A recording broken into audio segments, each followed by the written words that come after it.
warahmatullahi wabarakatuh.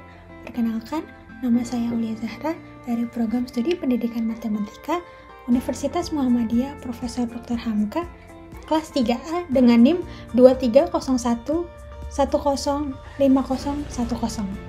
Di sini saya akan mempresentasikan tentang kewirausahaan dengan tema pembuatan izin edar BPOM. Kita mulai dari latar belakang terlebih dahulu.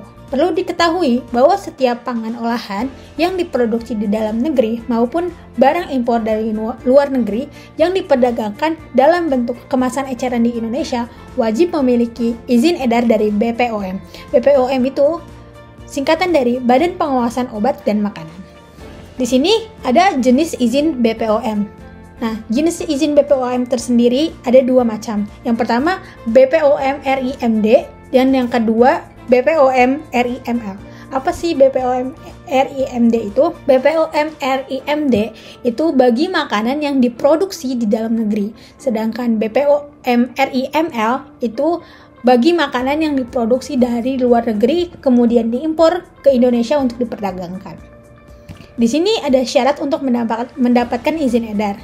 Yang pertama, lokasi produksi tersendiri atau terpisah dengan rumah tangga.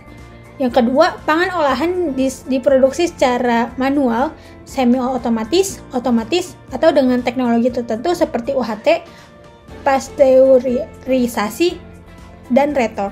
Dan yang ketiga, ada jenis pangan. Jenis pangan yang diproduksi di dalam negeri atau yang diimpor dijual dalam kemasan eceran. Kemudian, pangan fortifikasi, pangan wajib SNI, pangan program pemerintah, pangan yang ditunjukkan untuk uji pasar, dan bahan tambahan pangan atau BTP. Nah, di sini ada langkah registrasi izin edar pangan olahan BPOM. Pertama, ada registrasi akun perusahaan. Nah, registrasi ada akun perusahaan ini ada syaratnya yang kalau dari produk dalam negeri, itu syaratnya harus memiliki NPWP, NIB jika melalui jalur OSS. Kemudian izin usaha atau izin usaha industri, izin usaha mikro kecil, surat keterangan domisili.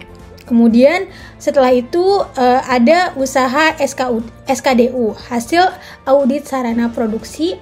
Kemudian yang terakhir, rekomendasi Balai POM setempat untuk produksi minuman beralkohol harus menggunakan IUI atau izin usaha industri yang diterbitkan BKPM Pusat. Kemudian untuk produk impor, produk yang diproduksi dari luar negeri itu yang pertama harus ada NPWP, yang kedua surat izin usaha perdagangan, angka pengenal impor atau surat penetapan sebagai. Kemudian importir terdaftar atau IT untuk minuman beralkohol.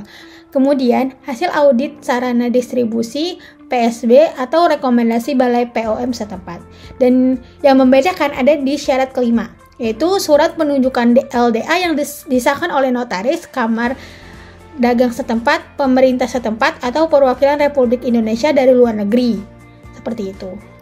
Nah, kemudian setelah registrasi akun, dan di sini ada registrasi pangan olahan MD BPOM, di mana registrasi yang terakhir ini akan mendapatkan izin edar dari BPOM itu sendiri. Dari alur registrasi pangan olahan MD BPOM ini ada dua jenis registrasi. Yang pertama, registrasi akun perusahaan terlebih dahulu.